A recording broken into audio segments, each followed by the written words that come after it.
할렐루야. 예수 그리스도 이름으로 하나님 말씀 함께 나누시 하도록 하겠습니다. 오늘은 임마누엘에 계신 성막성전 세 번째 시간이 되겠습니다. 오늘 다룰 내용은요, 성막의 울타리, 뜰문, 번제단, 물두멍, 이렇게 네 개의 기물에 대해서 살펴보는 시간이 되겠습니다. 네 개나 되니까 갈 길이 바쁘죠? 네. 자, 우리 성경 말씀 먼저 읽도록 하겠습니다. 저와 같이 교독하겠습니다. 너는 성막의 뜰을 만들지니 남을 향하여 뜰 남편의 광이 100규빗의 세마포장을 쳐서 그 한편을 당하게 할지니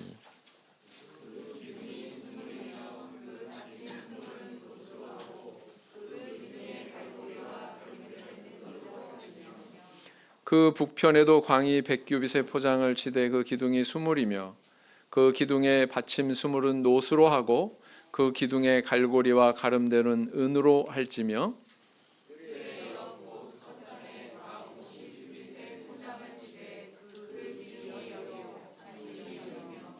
동을 향하여 뜰 동편의 광도 50규빗이 될지며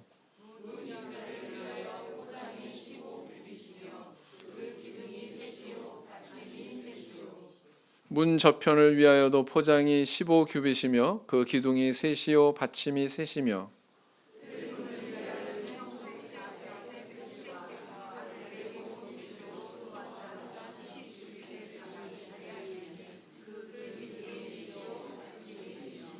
뜰 사면 모든 기둥의 가름대와 갈고리는 은이요 그 받침은 노시며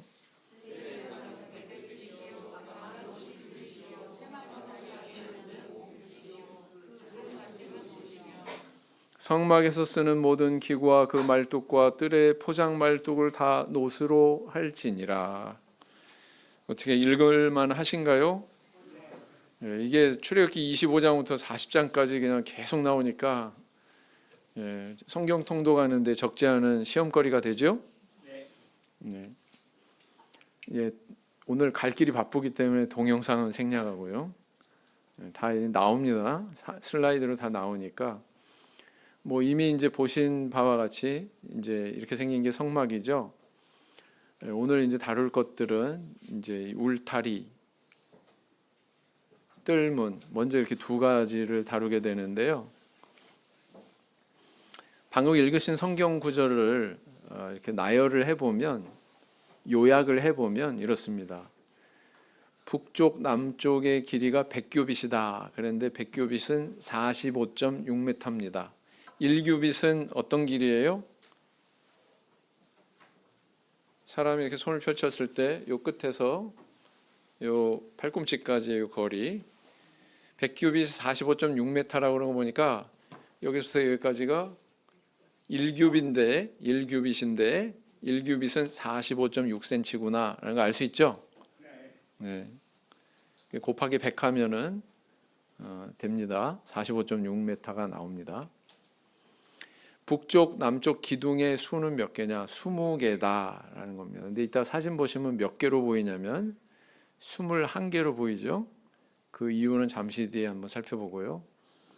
서쪽 동쪽의 길이는 절반입니다. 여기는 50규빗. 그러니까 여기서부터 여기까지가 50개가 쭉 연결되는 거리죠. 22.8m. 45.6 곱하기 2 하면 나누기 2 하면 22.8m가 되죠. 서쪽 동쪽 기둥의 수는 또 10개 이렇게 명시하고 있습니다. 근데 이것도 11개로 보일 거예요. 왜 그럴까?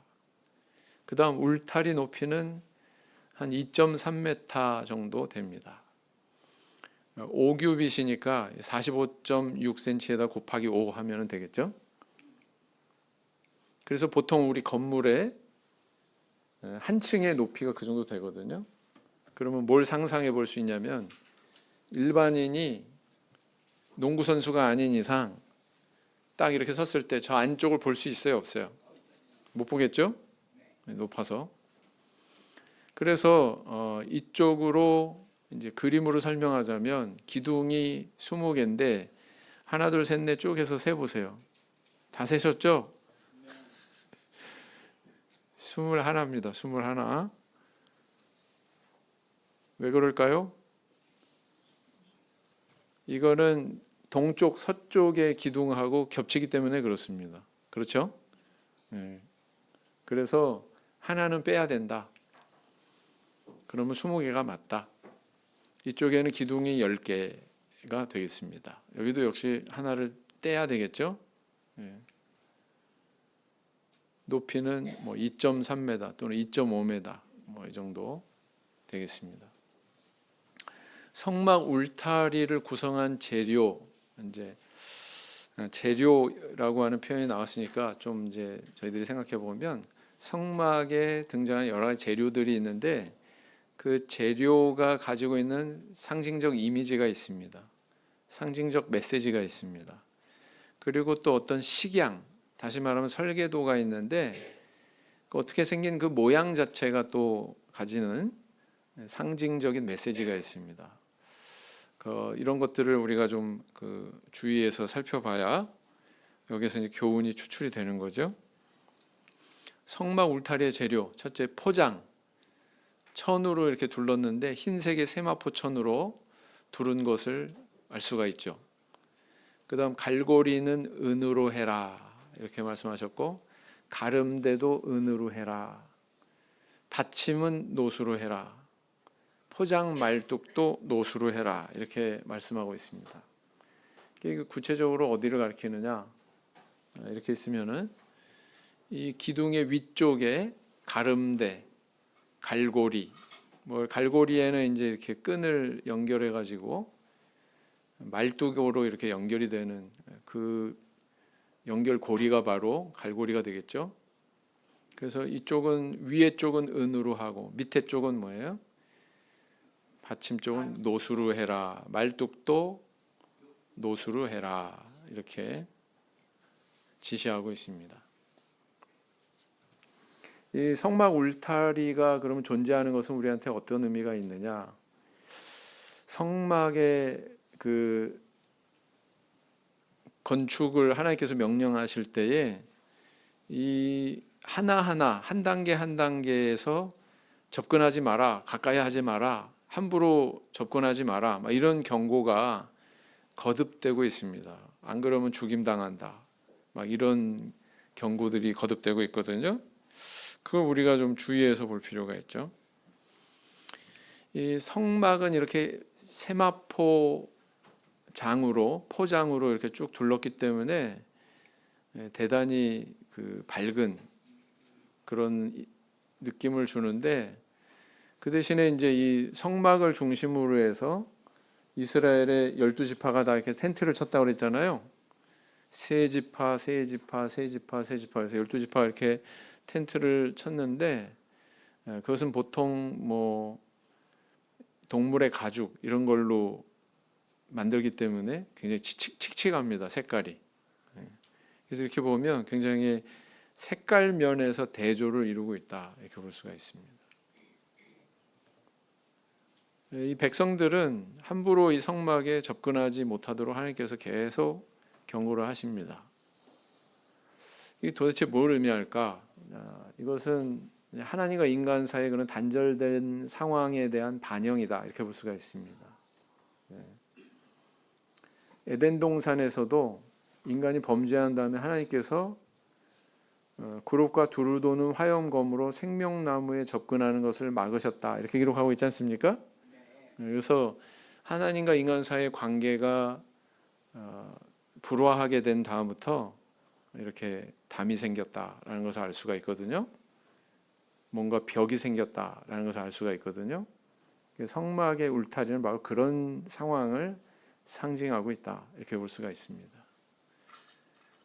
아마 이제 이스라엘 백성들이 저렇게 성막 주변에 텐트를 쳤을 텐데 보시는 바와 같이 가운데는 이제 세마포장으로 하얗게 그렇게 둘려져 있는 반면 이스라엘 백성들의 텐트는 저렇게 칙칙한 회색의 색깔로 대비가 되고 있다 이렇게 볼 수가 있죠. 읽어보시겠습니다. 형제 반 자매 반 시작. 같이 거룩하신 이가 없으시니 이는 주밖에 다른 이가 없고 우리의 하나님 같은 반석도 없으심이니이다.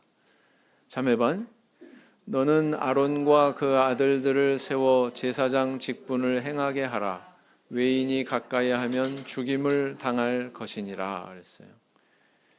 이 뭐에 가까이 하지 말라는 거예요? 성막에 가까이 하지 말라는 거예요. 성막 안에는 누구 어떤 신분의 사람이 자유롭게 드나들 수 있어요? 제사장, 아론과 그 아들들이죠. 제사장으로 임명이 된 그 아론과 아들들에 한정됐다. 그다음 민수기 3장 38절 보시면 형제반 자매반 또 읽겠습니다. 시작. 장막 앞 동편 곧 회막 앞 해돋는 편에는 모세와 아론과 아론의 아들들이 진을 치고 이스라엘 자손의 직무를 대신하여 성소의 직무를 지킬 것이며 외인이 가까이 하면 죽일지니라. 여기도 보세요. 이 마지막에 가서 외인이 가까이 하면 죽일지니라. 굉장히 엄중한 말이잖아요. 이런 말이 반복되고 있다. 그 다음 이사야 59장 2절 자매반, 오직 너희 죄악이 너희와 너희 하나님 사이를 내었고 너희 죄가 그 얼굴을 가리워서 너희를 듣지 않으시게 함이니 그랬습니다. 그래서 이사야 59장 2절은 직접적으로 아주 직접적인 표현으로 하나님과 인간 사이의 관계가, 하나님과 당신의 백성들 사이의 관계가 이렇게 벌어진 것을, 담이 생긴 것을, 단절된 것을 이렇게 표현하고 있다라는 것입니다. 그래서 이 성막 울타리의 영적인 교훈은 뭐냐? 이스라엘 하나님은 성결하신 분이시다. 흰색 세마포장이라고 했습니다. 그 성결한 하나님께 불결한 인간은 함부로 접근할 수가 없다라는 것을 이야기하고 있는 거예요. 그런 성결하신 하나님께 접근하는 자는 우리 하나님처럼 거룩하기를, 성결하기를 소망해야 된다라는 것입니다. 이런 그 교훈을 주고 있다. 이스라엘 백성들도 그 성막을 볼 때마다 어떤 마음이 들었을까요? 하나님을 경외하는, 나도 하나님과 같이 성결하게 되는 그런 소망을 품지 않았을까요? 자, 형제반 자매반 읽겠습니다. 시작. 너희는 스스로 깨끗게 하여 거룩할지어다. 나는 너희 하나님 여호와니라. 이사야 1장 16절 자매반, 너희는 스스로 씻으며 스스로 깨끗게 하여 내 목전에서 너희 악업을 버리며 악행을 그치고 그랬어요. 하나님께서는 항상 우리에게 베푸시고 하나님이 주도적으로 해결하시는 면이 있고, 또 어떤 경우는 우리에게 요구하시는 경우가 있어요. 이거 너네들이 해라, 너희들이 이렇게 해라, 이렇게 요구하시는 영역이 있죠. 네. 여기서도 스스로 깨끗게 하여 거룩할지어다. 우리의 노력이 있어야 되고 우리의 의지가 있어야 된다라는 것을 내포하고 있습니다. 시편 18편 26절 형제반 시작. 깨끗한 자에게는 주의 깨끗하심을 보이시며 사특한 자에게는 주의 거스리심을 보이시리니. 자매반, 그러므로 누구든지 이런 것에서 자기를 깨끗하게 하면 귀히 쓰는 그릇이 되어 거룩하고 주인의 쓰심에 합당하며 모든 선한 일에 예비함이 되리라 그랬습니다. 그래서 하나님께서는 우리에게 이렇게 거룩을 요구하신다. 내가 거룩하니 너희도 거룩하라. 레위기서의 핵심적인 메시지가 이거죠. 자, 그 다음에 이제 두 번째로는 성막 뜰문이 이제 등장을 하는데, 여기에 또 재료와 크기가 규정이 되어 있죠. 성경 구절을 보면 재료에 대해서 뭐라고 명시하고 있냐면은 청색, 자색, 홍색, 그 다음 가는 배실. 가는 배실의 색상은 흰색입니다. 청색, 자색, 홍색, 백색 이런 걸로 수놓아라 이렇게 말씀하고 있죠. 가로가 20규빗, 세로가 5규빗. 가로가 훨씬 길어요. 9.12m, 세로는 2.3m 그렇습니다. 두께는 어느 정도 됐을까? 여기에 대한 언급은 없습니다. 그러나 고고학적인 그런 자료를 통해서 접근해 볼 때 한 10cm 정도는 됐다. 두께가 예수님 십자가에서 숨지실 때 휘장이 쫙 위에서부터 아래까지 갈라졌다고 그랬죠? 그 휘장 두께도 어느 정도 됐을 거로 추정이 되냐면 한 10cm 정도 됐을 거다. 이렇게 추측을 합니다. 사막에서 이걸 이제 뭐 텐트 같은 것을 이렇게 다루다 보니까 거기에서 사용이 되려면 굉장히 견고하고 튼튼해야 되겠죠? 두껍게 그렇게 만들었을 것이다. 이렇게 이제 추정을 하는 겁니다. 자, 이와 관련된 본문은 출애굽기 38장 18절에서 20절에 있죠. 읽어보시겠습니다. 시작. 뜰의 문장을 청색, 자색, 홍색 실과 가늘게 꼰 배실로 수 놓아 짰으니 장이 20규빗이요 광곧 고는 뜰의 포장과 같이 5규빗이며 그 기둥은 넷인데 그 받침 넷은 노시요 그 갈고리는 은이요 그 머리 싸개와 가름대도 은이며 성막 말뚝과 뜰의 사면 포장 말뚝은 다 노시더라. 읽기만 해도 머릿속에서 설계도가 쫙 그려지세요? 네? 에이 거짓말. 네. 절대로 안 그려져요. 네. 그 모세가 뭐 이거 하나님께서 말씀하시는 것만 듣고 그걸 다 구현을 했을까? 그렇지 않은 것 같습니다. 하나님께서 뭔가 그의 눈을 열어서 모세의 눈을 열어서 볼 수 있게 계시를 해줬을 것 같다. 왜냐하면 그와 관련된 또 구절이 있습니다. 내가 보여준 대로 세워라, 막 이렇게 이런 말씀도 하셨기 때문에. 그래서 이 문은 독특한 문이다. 왜 독특하냐? 보통 문 그러면 어때요? 세로가 길고 가로가 짧고, 근데 이것은 가로가 길고 세로가 짧다, 반대다. 이게 9.12m. 기둥이 4개라고 그랬는데 여기도 또 가만히 보면 기둥이 몇 개예요? 5개죠? 그죠? 이것도 역시 맨 끝에 있는 거 하나는 빼야 되는 거죠. 왜? 다른 쪽에 속한 거니까. 기둥이 4칸이다. 이렇게 이런 의미로 이야기하고 있다. 이해하시면 될 것 같습니다. 세로는 뭐 동일하게 포장의 그런 높이와 동일한 높이다. 그리고 또 한 가지 특징은 굉장히 아름답게 이렇게 수놓은 그런 문이다. 천으로 만들어진 그런 문이다라는 것입니다. 이걸 딱 보면은 뭐가 생각나세요?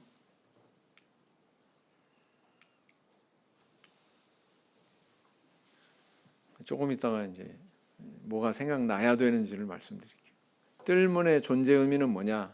자, 아까 저희들이 읽은 대로 뭐 가까이 접근하면 죽는다, 죽음을 면해라, 막 이렇게 경고하고 있는데 뜰문에 대해서는 그런 이야기가 없죠. 뜰문에 대해서는 그런 경고가 없습니다. 그래요. 다른 곳으로 뭐 담 넘어서 들어간다든가 가까이 접근한다든가 그것은 하나님께서 금지하시는데 이 성막 안으로 들어갈 수 있는 방법이 있죠. 그것은 바로 문을 통하는 것입니다. 그리고 이 뜰문은 여러 개 있는 게 아니죠. 2개, 3개 있는 게 아니고 유일하게 하나만 있다. 이 뜰문의 재료와 양식의 의미를 한번 짚어보자면 이 아름다운 색상으로 이렇게 뭐 성도님들이 볼 땐 별로 아름답지 않을 수 있겠죠. 왜요? 요즘에는 뭐 색깔이 워낙 다양해서 그렇지 않습니까? 이 시대에 우리가 체험하는 그런 색깔은 훨씬 더 다양하죠. 근데 이때 시대 때에는 이것도 화려하고 좋은 거였다. 이것은 바로 예수님의 아름다운 영적인 성품을 상징하는 것이 아니냐 이렇게 보여집니다. 이렇게 보여져요. 가로대의 긴 그 구조, 가로대가 이렇게 길고 세로로는 짧고 이런 문의 모양도 어찌 보면 이렇게 주님께서 이렇게 모든 사람을 포용하시겠다고 하는 그런 의미를 담은 상징성을 담고 있는 것이 아니냐 이렇게 볼 수가 있습니다. 아까 그 문의 색깔에다가 몇 가지 색깔만 더하면 뭐가 나와요? 무지개 색깔 나오죠? 그죠? 네. 이 성경에 가만히 관찰해 보면 무지개와 하나님이 나타나실 때의 현상과 굉장히 밀접하게 서술을 하고 있습니다. 하나님이 나타나실 때 항상 뭐예요? 무지개가 있어요. 네. 창세기 9장 13절 형제반 이렇게 씁니다. 시작. 내가 내 무지개를 구름 속에 두었나니 이것이 나의 세상과의 언약의 증거니라. 이 무지개가 처음으로 등장하는 건 언제냐면 노아 홍수 시대 때 이제 방주로 인해서 다 구원을 받고 육지로 다시 이제 재상륙하잖아요. 그러고 나서 하나님께서 이 무지개를 통해서 언약을 주십니다. 내가 이제 다시는 물로 멸망시키지 않겠다 하시면서 무지개를 보여주시죠. 네. 그 의미에 대해서 한번 우리가 좀 깊이 묵상해 볼 필요가 있어요. 왜 하필이면 무지개였을까? 무지개는 뭘 의미하길래? 이런 의문을 가져볼 필요가 있죠. 근데 에스겔서 1장 28절에 보면 이 무지개라는 것에 대해서 아주 직접적으로 해석을 하고 있습니다. 해설을 해놓고 있어요. 이거 보시겠습니다. 자매반 시작. 그 사면 광채의 모양은 비 오는 날 구름에 있는 무지개 같으니 이는 여호와의 영광의 형상의 모양이라. 내가 보고 곧 엎드려 그 말씀하시는 자의 음성을 들으니라. 에스겔서 1장에 보면 뭐가 나오냐면 내생물이 나오죠. 내생물이 나오고 그 내생물의 중앙에 뭐가 있어요? 하나님의 보좌가 있죠. 네. 근데 그 보좌와 관련해서 어떻게 표현하냐면은 이렇게 표현하고 있단 말이에요. 비 오는 날 구름에 있는 무지개 같으니 이는 뭐라고요? 여기에 대해서 설명을 하고 있어요. 뭐라고요? 여호와의 영광의 형상의 모양이다. 이렇게 표현을 하고 있습니다. 또 무지개가 등장하는 데가 또 있어요. 계시록에 가면 또 나와요. 똑같이 이때도 내생물 출현할 때 또 무지개가 출현합니다. 계시록 4장 3절 읽어보겠습니다. 시작. 앉으신 이의 모양이 벽옥과 홍보석 같고 또 무지개가 있어 보좌에 둘렸는데 그 모양이 녹보석 같더라. 계시록 10장 1절 시작. 내가 또 보니 힘센 다른 천사가 구름을 입고 하늘에서 내려오는데 그 머리 위에 무지개가 있고 그 얼굴은 해 같고 그 발은 불기둥 같으며 그랬습니다. 그래서 보면 하나님께서 출현하시면 항상 뭐가 여기 딱 대두가 돼요? 뭐가 동시에 출현해요? 무지개가 동시에 출현하는 것을 볼 수가 있죠.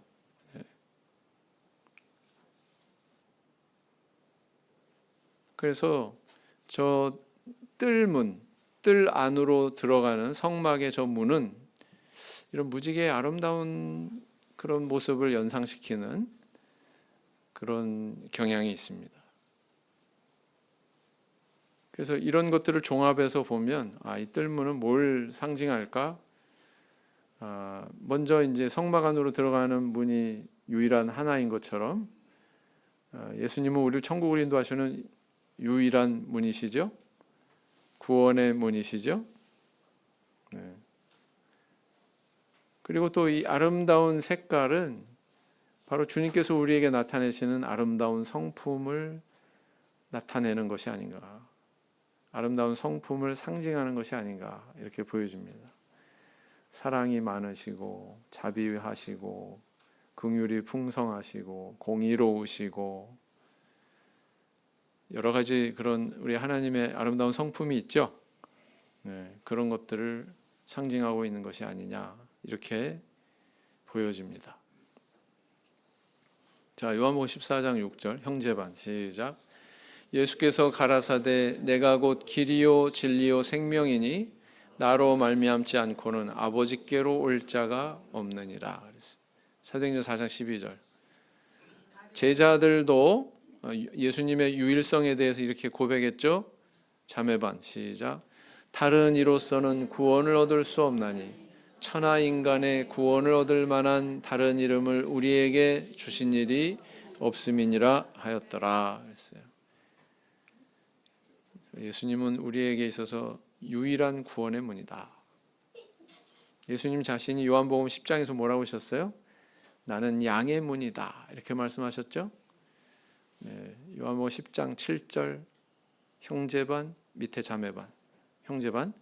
그러므로 예수께서 다시 이르시되 내가 진실로 진실로 너에게 말하노니 나는 양의 문이라 그러셨어요. 그 다음 자매반.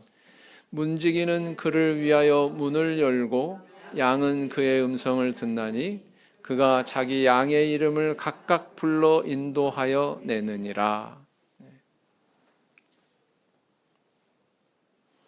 그래서 우리 예수님께서는 구원으로 이끄시는 유일한 문이시다 라는 것을 교훈하고 있구나.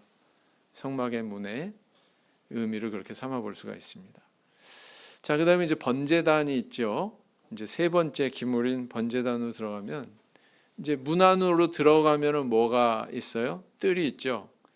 또 뜰에서 제일 먼저 눈에 띄는 게 뭐예요? 번제단이다라는 겁니다. 읽어보시겠습니다. 시작. 너는 조각목으로 장이 5규빗, 광이 5규빗의 단을 만들되 네모 반듯하게 하며 고는 3규빗으로 하고 그 네 모퉁이 위에 뿔을 만들되 그 뿔이 그것에 연하게 하고 그 단을 노수로 쌀지며 재를 담는 통과 부삽과 대야와 고기갈고리와 불 옮기는 그릇을 만들되 단의 그릇을 다 노수로 만들지며 단을 위하여 노수로 그물을 만들고 그 위 네 모퉁이에 놋고리 넷을 만들고 그물은 단 사면 가장자리 아래 곧 단 절반에 오르게 할지며 또 그 단을 위하여 채를 만들되 조각목으로 만들고 노수로 쌀지며 단 양편고리에 그 채를 꿰어 단을 매게 할지며 단은 널판으로 비게 만들되 산에서 내게 보인 대로 그들이 만들지니라. 그래서 여기 마지막 보니까 뭐라 그랬어요? 산에서 내게 보인 대로 그들이 만들지니라. 이렇게 말씀하고 있죠. 하나님께서 눈으로도 모세가 이것을 보게 하셨어요? 안 하셨어요? 네, 이게 바로 그런 근거다. 이렇게 볼 수가 있습니다. 그 다음에 이제 물두멍에 대한 구절도 먼저 읽어봅시다. 물두멍. 출애굽기 30장 17절에서 21절까지 있는데요. 다 같이 읽겠습니다. 시작. 여호와께서 모세에게 일러 가라사대 너는 물두멍을 노수로 만들어 씻게 하되 그것을 회막과 단 사이에 두고 그 속에 물을 담으라. 아론과 그 아들들이 그 두멍에서 수족을 씻되 그들이 회막에 들어갈 때 물로 씻어 죽기를 면할 것이요 단에 가까이 가서 그 직분을 행하여 화제를 여호와 앞에 살을 때에도 그리할지니라. 이와 같이 그들이 그 수족을 씻어 죽기를 면할지니 이는 그와 그 자손이 대대로 영원히 지킬 규례니라 그랬어요. 그래서 뜰 안으로 들어서면 첫 번째로 발견이 되는 게 바로 이 번제단이고, 그리고 또 번제단과 회막, 저 안쪽에 있는 것을 회막 이렇게 표현하기도 하죠. 그 사이에 있는 게 바로 물두멍이다. 번제단과 회막 사이에 있는 게 물두멍이다.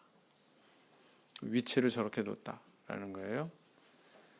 자, 번제단을 먼저 살펴보겠습니다. 성경에 기록된 것을 그대로 옮기면은 번제단은 이렇게 만들어라 라고 지시하고 있습니다. 치수는 장과 광, 다시 말하면 가로, 세로 동일하게 2.28m. 꽤 크죠? 네. 2.28m면은 요 끝에서 이 끝에까지는 너무 높구나. 저 뒤에 맨 뒤에는 그 정도 되려나? 보통 방에 제가 있는 목양실에 그 천정까지의 높이가 뭐 저 정도 된다. 다시 말하면 5규빗 정도 된다. 이렇게 보시면 됩니다. 그 다음 고가 1.37m, 높이가 1.37m니까 초등학생 키 정도 되는 그런 높이죠. 네. 재료는 어떻게 했다고요? 조각목에다 노수로 입혔다. 노수로 둘러쌌다라는 겁니다. 그리고 특이한 점은 내 모퉁이에 뿔을 만들었다. 이 뿔은 무슨 목적이에요? 재물을 결박하기도 하고 그 뿔에다가 피를 바르기도 하고 그랬죠?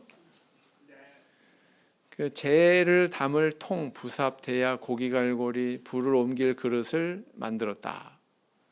고기 갈고리는 뭐예요? 고기를 이렇게 딱 집어가지고 옮기거나 할 때, 들어 올리거나 할 때 쓰는 그런 연장이죠. 놋금을 놋고리를 만들었다. 그 다음에 놋고리에 끼울 놋채를 만들었다라는 것입니다. 그렇게 뭐 정리해도 뭐가 뭔지 모르잖아요, 그죠? 그러니까 그림으로 보자. 자, 이렇게 생겼다, 이렇게. 저 채를 꿰어 놓는 것은 사람이 운반하게 하게 하도록 저렇게 끼워 놓은 거죠. 그래서 요 내 귀퉁이에 제단 뿔이 있다라는 겁니다. 내 귀퉁이에 저기다가 재물을 묶는 거죠. 또 저기에다 피를 바르기도 한다고 그랬습니다. 이게 조각목이라고 하는 나무인데 사막에서 그 척박한 땅에 발견하기 힘든 나무인데 발견하기가 쉽지가 않은데 나무라고 하는 걸 발견하기가 쉽지 않은데 그래도 사막에 가끔 이렇게 보이는 게 저 나무죠. 아카시아과에 속하고 또 시띠나무라고도 합니다. 조각목, 시띠나무. 네. 어때요? 제목으로서 유용할 것 같아요? 아니요. 구불구불하고 제목으로 잘 쓰려면은 막 쭉쭉 이렇게 뻗어야 되거든요. 네. 똑바로 자라야 되고. 조각목은 별 볼품이 없습니다. 자, 그래서 뭐 그물은 뭘 그물을 얘기하느냐? 저걸 얘기하는 겁니다. 저렇게 그물로 돼 있어야 공기가 통해서 재물이 탈 수가 있겠죠? 네. 재물이 저 위에 올려지는 거예요. 그러니까 그물에.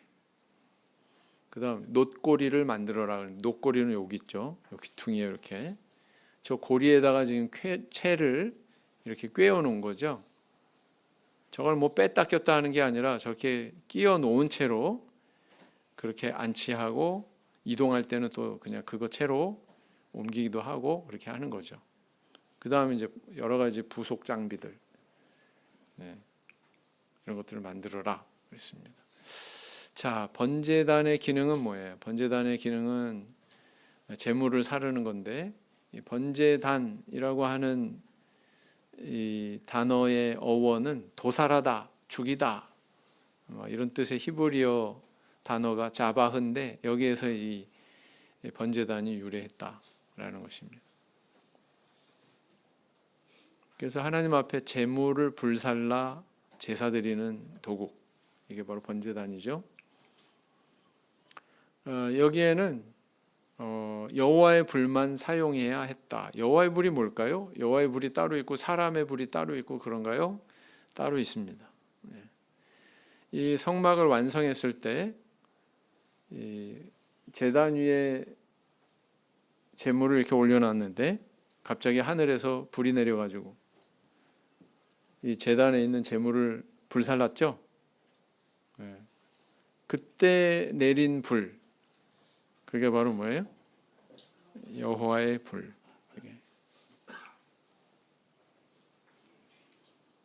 그래서 아마 이렇게 불살라서 제사 드렸겠죠.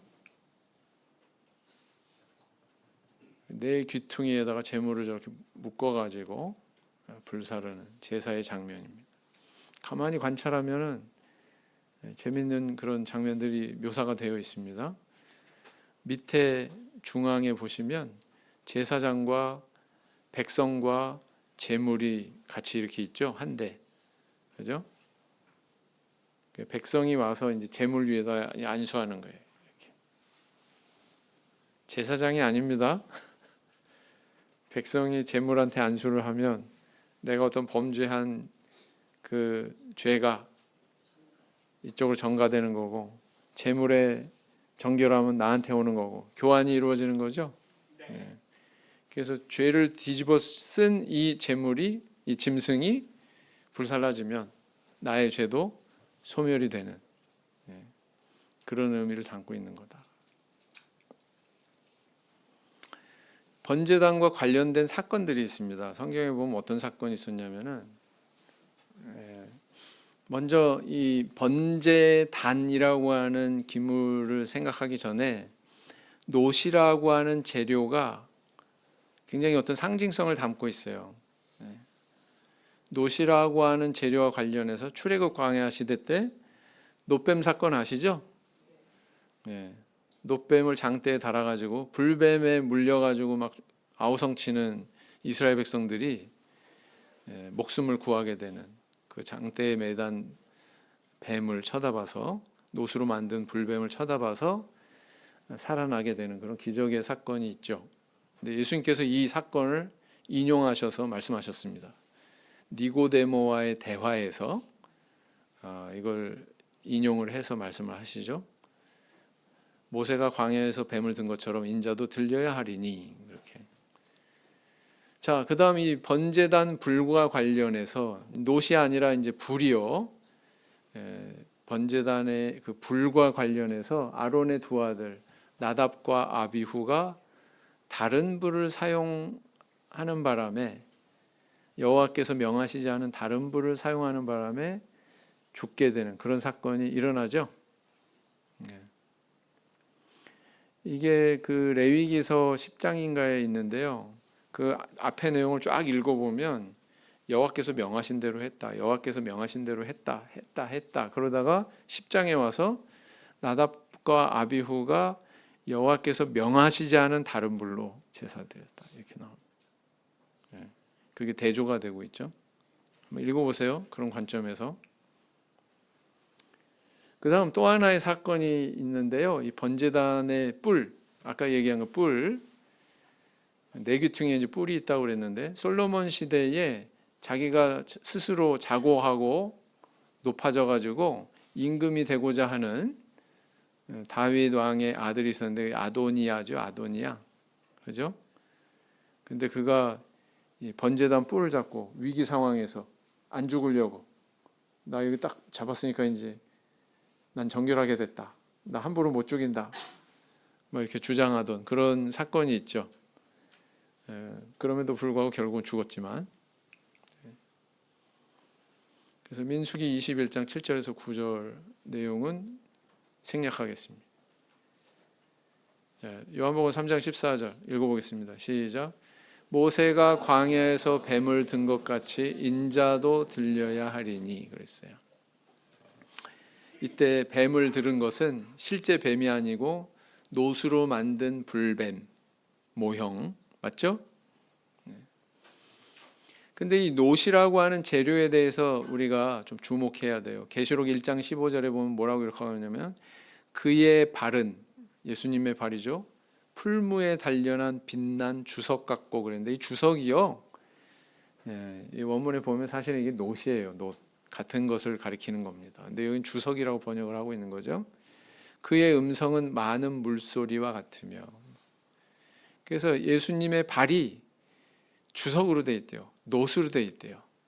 그다음 다니엘서 10장 6절에 이런 말씀이 있습니다. 또 읽어보겠습니다.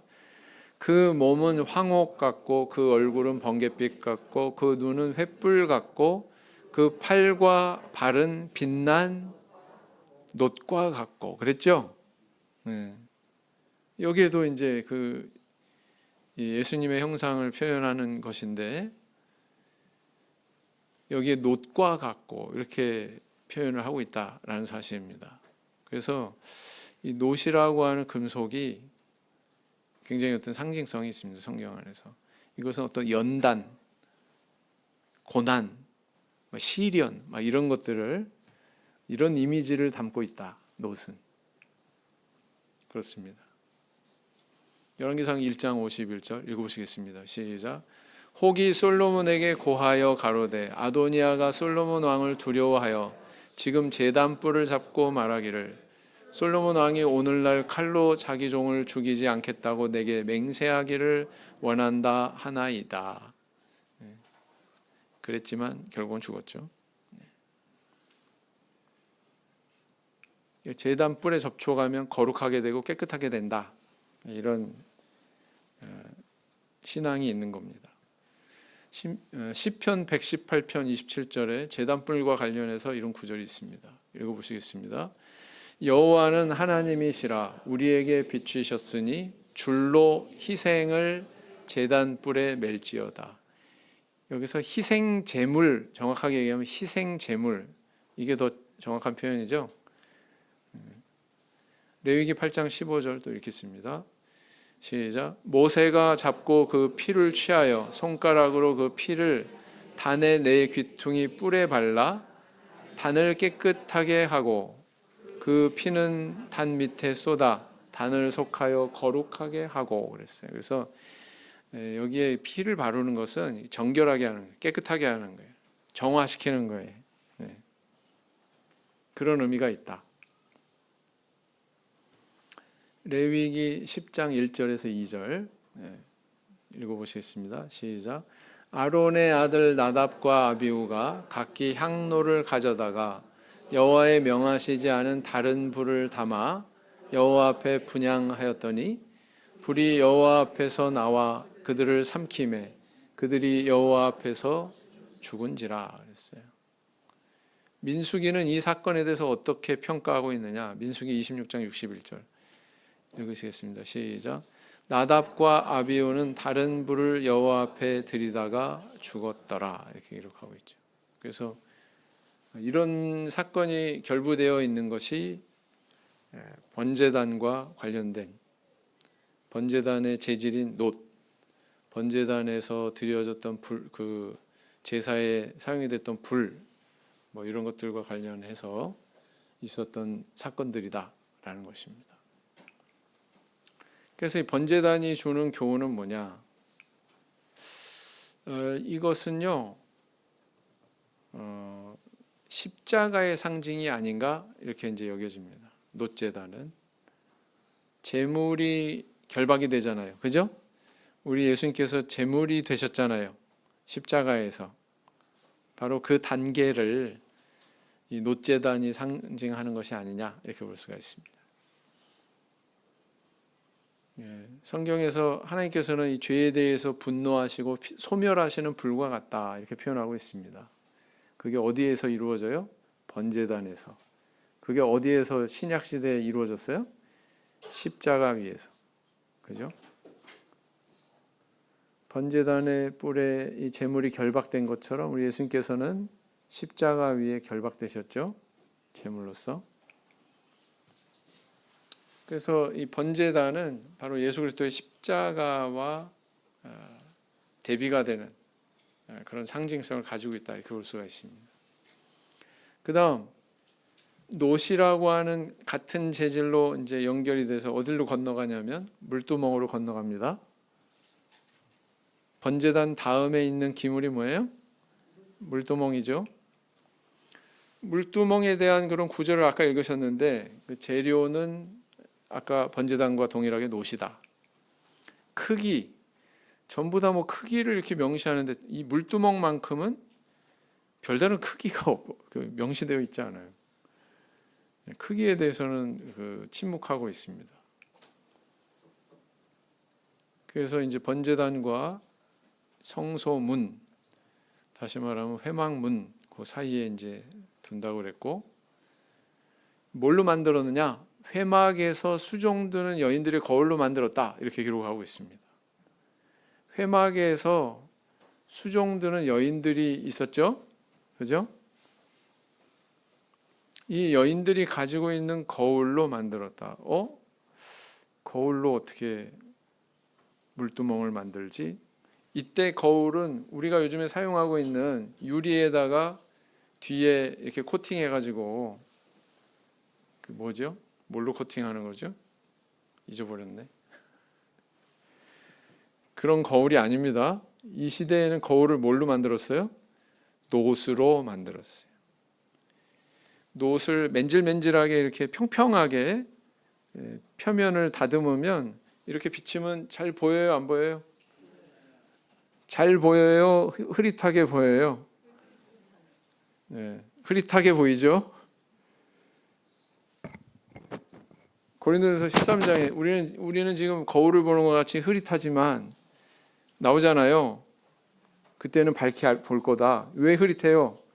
금속으로 만든 거울이니까. 노수로 만든 거울이니까. 이해가 되시죠? 아, 이때도 여인들이 거울을 썼구나. 예, 이때도 여인들이 그 자기 외모에 대해서 남자보다는 훨씬 관심이 많았겠죠. 본능에 속하는 것 같아요. 본능에. 그래서 여기다가는 이제 물을 채워 놓으라 이렇게 명령을 하고 계십니다. 아마도 이렇게 생겼겠죠. 38장 8절 보시면 그가 노수로 물두멍을 만들고 그 받침도 노수로 하였으니 곧 회막문에서 수종드는 여인들의 거울로 만들었더라. 30장 18절 너는 물두멍으로 노수를 만들어 씻게 하되 그것을 회막과 단 사이에 두고, 여긴 또 회막과 단, 그러면 이 단은 어떤 단일까요? 향단이 아니고 번제단 사이에 두고 그 속에 물을 담으라. 물두멍의 기능은 뭐예요? 아론과 그 아들들 제사장으로 임명되기 전에 이곳에서 수족을 씻고 그 다음에 흰 옷을 입히고 관을 씌워서 흰 관을 씌워서 제사장으로 임명했습니다. 그렇죠? 그리고 이렇게 임명된 제사장은 회막 안에 출입할 때마다, 저 안쪽 방에 들어갈 때마다 이곳에서 씻어야 됐다. 맞죠? 또 화제, 불살라서 이렇게 제사 드릴 때 또 여기서 씻었다. 회막 출입할 때도 씻었지만 만약에 씻지 않으면 죽임을 당했다라는 것입니다. 그래서 제사장 복장이죠. 청색 옷이 입혀져 있는 인물은 대제사장, 대제사장의 복장이죠. 대제사장은 가운데 흉패도 있고, 그렇죠? 겉옷도 저렇게 있고, 보통 제사장들은 흰색의 세마포 옷을 입고 있었다.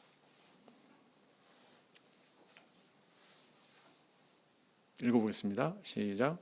너는 아론과 그 아들들을 회막 문으로 데려다가 물로 씻기고 의복을 가져다가 아론에게 속옷과 에봇 받침 겉옷과 에봇을 입히고 흉패를 달고 에봇에 공교히 짠 띠를 띄우고 그랬어요. 출애굽기 30장 19절 20절 시작.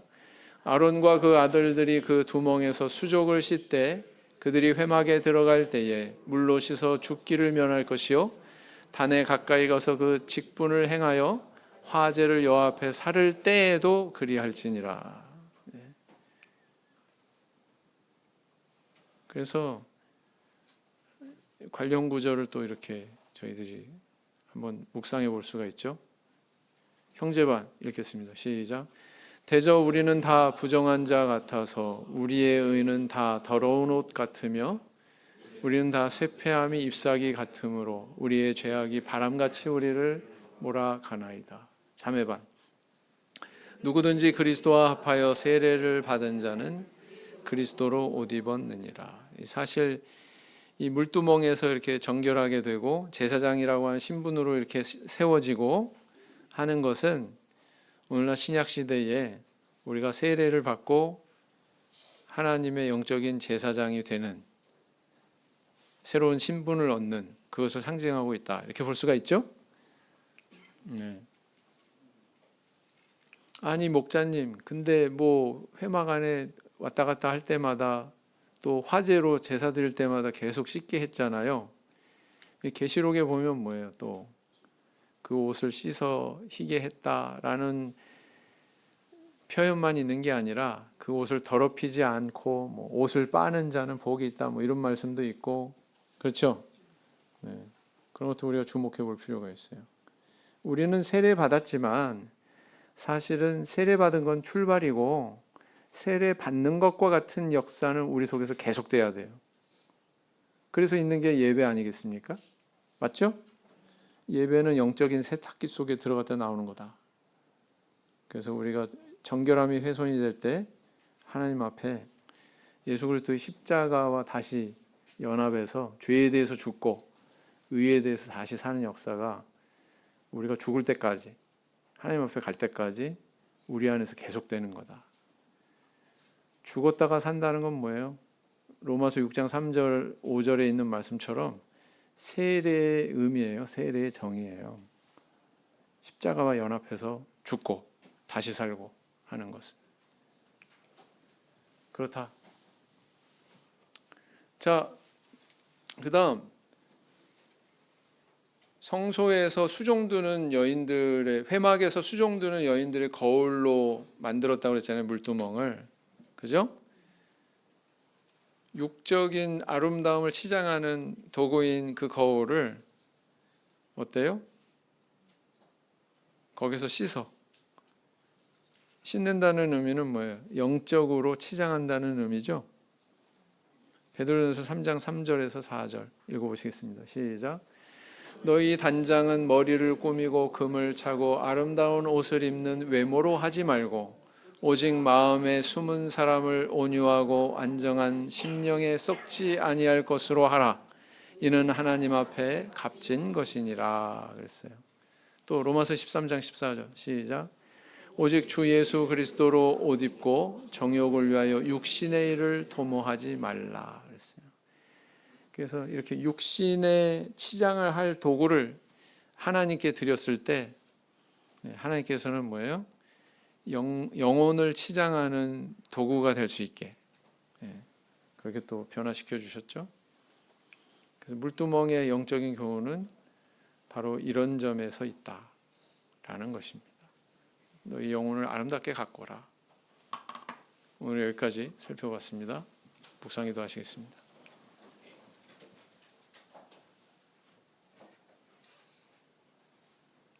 아멘.